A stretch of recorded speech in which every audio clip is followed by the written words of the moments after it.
Hello everyone, कैसे हैं आप सब। I hope you all are well.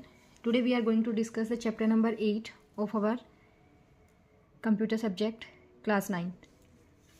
आज हम अपने चैप्टर 8 को कवर करेंगे, जिसमें हमारे चैप्टर का नाम है सूचना व संचार प्रौद्योगिकी के सामाजिक प्रभाव। अगर इंग्लिश में इस चैप्टर को बोलेंगे सोशल इम्पैक्ट ऑफ आईसीटी।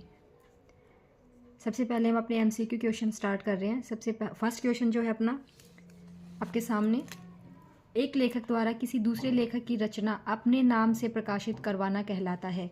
मतलब मान लिया आपने कोई बुक पब्लिश करवा रखी किसी राइटर ने, अगर दूसरा कोई लेखक आके कहे कि ये मेरे नाम से है, मतलब उसके नाम की चोरी करके अपने नाम से करे उसको, तो उसको क्या बोलेंगे हम। ऑप्शन है निजता, प्रामाणिकता, सत्यनिष्ठता या फिर साहित्यिक चोरी। ये ऑप्शन जो है हमारे, उन ऑप्शन के अकॉर्डिंग आपका जो आंसर आएगा ऑप्शन नंबर डी। ठीक है, साहित्यिक चोरी मतलब किसी की खुद के लिखे हुए, किसी और के लिखे हुए कंटेंट को खुद का कंटेंट बताना, ये होता है हमारा प्लेगरिज्म। ठीक है, जिसको हम हिंदी में बोलते हैं साहित्यिक चोरी। नेक्स्ट है क्वेश्चन नंबर 2, बौद्धिक संपदा संगठन की स्थापना कब हुई। बौद्धिक संपदा संगठन की स्थापना कब हुई थी। When was the intellectual property organisation established. Option है 1947, 1950, 1967 या फिर 1986। तो आपके ऑप्शंस के अकॉर्डिंग आपको चूज़ करने हैं। अपना आंसर आ जाएगा option number C, that is 1967। 1967 में हमारी इसकी स्थापना हो गई थी। नेक्स्ट क्वेश्चन नंबर 3, भारत में कितने अधिनियम के अंदर बौद्धिक संपदा अधिकार सुरक्षित किए गए हैं। How many rights are secured under intellectual property right. इसको हम बोल देते हैं IPR, शॉर्ट फॉर्म में बोल देते हैं IPR, इंटेलेक्चुअल प्रॉपर्टी राइट। तो IPR के अकॉर्डिंग हमारे जो हैं 8 अधिनियम जो हैं सुरक्षित किए गए हैं। ऑप्शन नंबर सी आपका करेक्ट आंसर है। नेक्स्ट क्वेश्चन नंबर 4, कौन सा रोजगार सूचना प्रौद्योगिकी क्षेत्र में सम्मिलित है। Which employments is are part of careers in information technology. Information technology में कौन सा ऐसा रोजगार है जो कि इसके अंदर इंक्लूड है। Database manager, web development, system administrator या फिर ऑल ऑफ द अबव। तो database management, web developer, system administration, ये सारे के सारे ही हमारे इंफॉर्मेशन टेक्नोलॉजी के रिगार्डिंग ही हमारे क्या हैं, एम्प्लॉयमेंट के ही सोर्स हैं। ऑल ऑफ द अबव हमारा ऑप्शन आ जाएगा, option number D. Got it. ये थे अपने MCQ चॉइस क्वेश्चंस जो हमने अभी करे हैं। नेक्स्ट है अपने very short question answers type, जो कि हमारे 1 मार्क्स के ही आते हैं आपके एग्जाम में। फर्स्ट क्वेश्चन है, अधिकृत व्यक्ति द्वारा डाटा के उपयोग के अधिकार को क्या कहते हैं। आंसर है निजता। Name the right which one is used by authorised person only. जो ऑथराइज्ड पर्सन है उसके द्वारा ही अगर उस डाटा को यूज़ करना है तो उस राइट को, उस अधिकार को हम क्या बोलेंगे, उसको हम बोल देते हैं सेक्रेसी या फिर निजता। नेक्स्ट है क्वेश्चन नंबर 2, कंप्यूटर पर अधिकृत उपयोगकर्ता का पता कैसे लगता है। मतलब किस मीडियम के द्वारा हम ये पता कर सकते हैं कि ये जो कंप्यूटर है ये किसी पर्टिकुलर ऑथराइज्ड पर्सन का ही है। Which medium is used to find out the authorised person on computer. तो ऐसा कौन सा मीडियम है, वो हो जाता है हमारा पासवर्ड। वो क्या आ जाता है हमारा पासवर्ड, अधिप्रमाणन।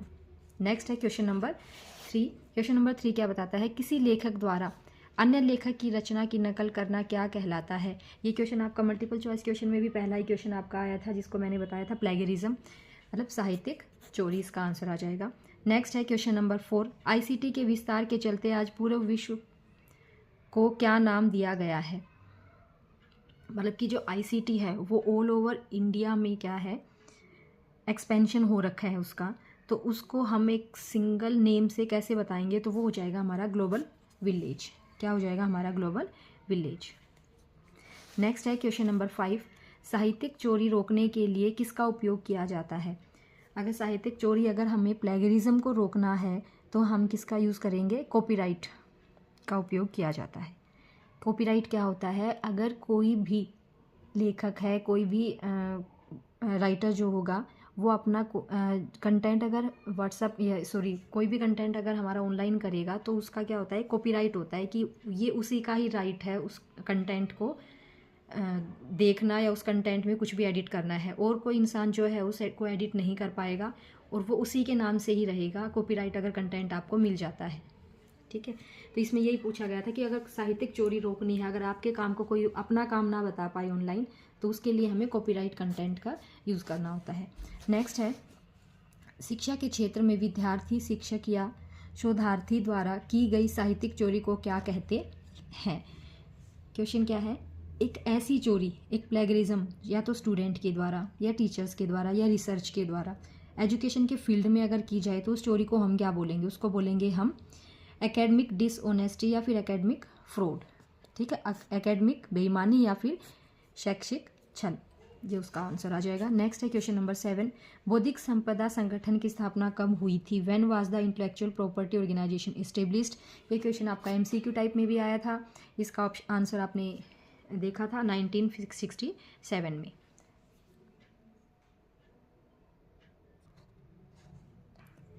ऐसे सॉफ्टवेयर को क्या कहा जाता है जिसका सोर्स कोड सबके लिए ही खुला हुआ हो। ऐसा सॉफ्टवेयर जो सबके लिए अवेलेबल है, तो ऐसे जो सॉफ्टवेयर होते हैं उनको बोलते हैं हम ओपन सोर्स सॉफ्टवेयर। ठीक है, ऐसे सॉफ्टवेयर को क्या बोला जाता है, ओपन सोर्स सॉफ्टवेयर। नेक्स्ट है क्वेश्चन नंबर 9, ICT क्षेत्र में किसी एक रोजगार का नाम बताइए। ICT में तो बहुत सारे ही रोजगार हैं, लेकिन कोई एक पर्टिकुलर नाम बताना है आपको। ग्राफिक्स डिज़ाइन बोल दो, ई-मित्र वगैरह बोल दो, ये सारे ही हमारे क्या है, रोजगार के ही एक फील्ड है। नेक्स्ट है क्वेश्चन नंबर 10, सर्वाधिक लोकप्रिय सोशल नेटवर्किंग साइट का नाम लिखिए।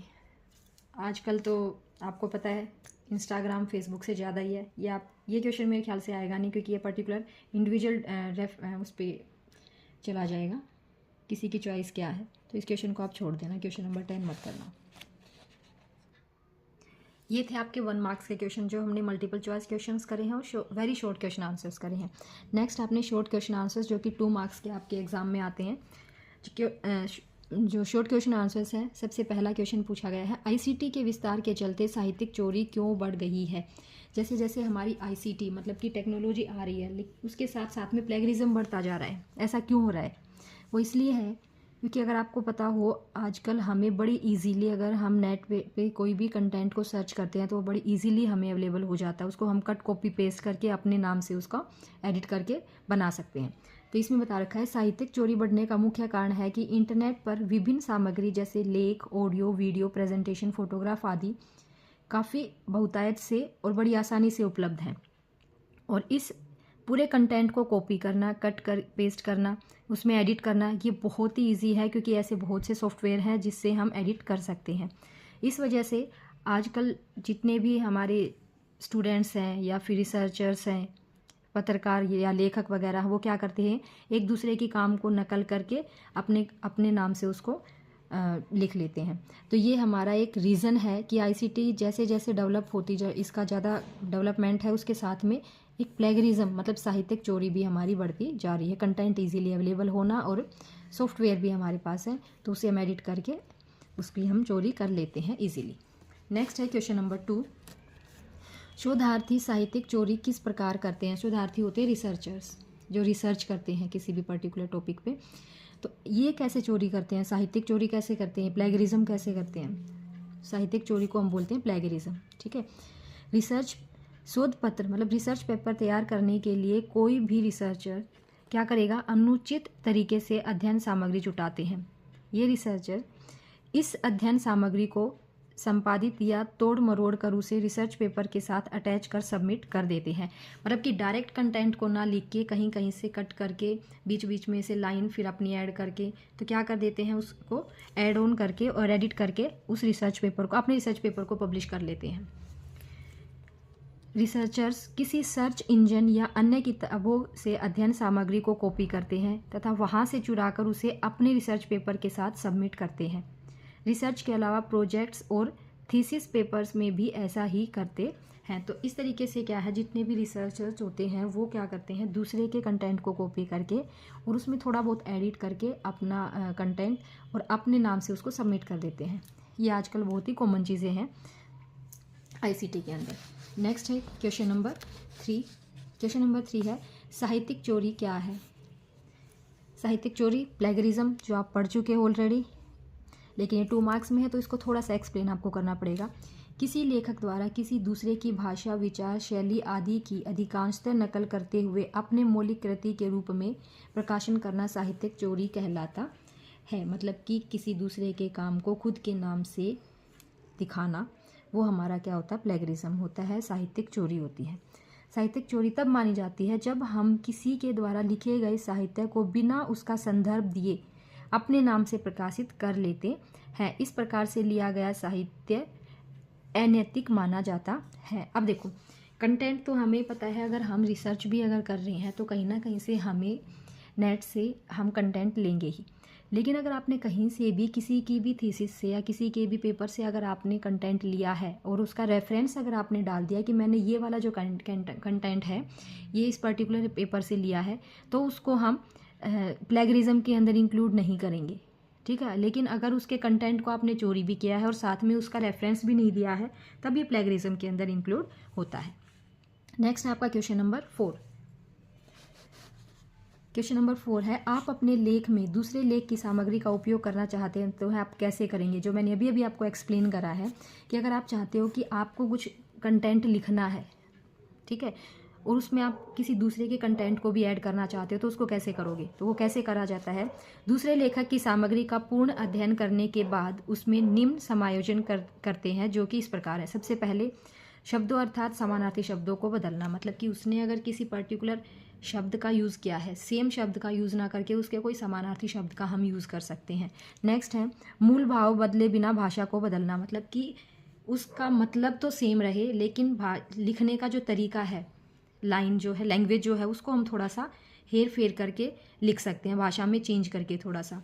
उसका मेन जो मीनिंग है वो चेंज नहीं होना चाहिए। और क्या कर सकते हैं, उसमें अगर उसकी कंटेंट उसके अगर जो कंटेंट है उसमें कोई भी डायग्राम है, कोई भी हमारी सारणी वगैरह, ग्राफ वगैरह है, या तो उसमें नहीं है तो हो सकता है हम अपने में ऐड कर दें, अगर उसमें है तो उसको या तो दूसरे तरीके से रिप्रेजेंट करो, अदरवाइज उसको उसमें से हटा दो। ये इस तरीके से हम क्या कर सकते हैं, थोड़ा सा एडिट करके अपने थीसिस में ऐड कर सकते हैं चीज़ों को अपने कंटेंट में। ये कार्य करके हम सामग्री को अपने लेख में उपयोग कर सकते हैं। नेक्स्ट अपना क्वेश्चन नंबर 5, बौद्धिक संपदा का अधिकार क्या है। बौद्धिक संपदा क्या बताया था अभी मैंने, intellectual property right. What do you mean by intellectual property right. यह इंटेलेक्चुअल प्रॉपर्टी राइट जो बौद्धिक संपदा जो है वो क्या है, यह किसी व्यक्ति द्वारा विज्ञान, प्रौद्योगिकी, साहित्य अथवा कला के क्षेत्र में किए गए मौलिक बौद्धिक कार्य करने के फलस्वरूप प्राप्त कानूनी अधिकार से है। Intellectual property right refers to creation of mind such as invention, literacy, artistic work, designs and symbols, name and images used in commerce।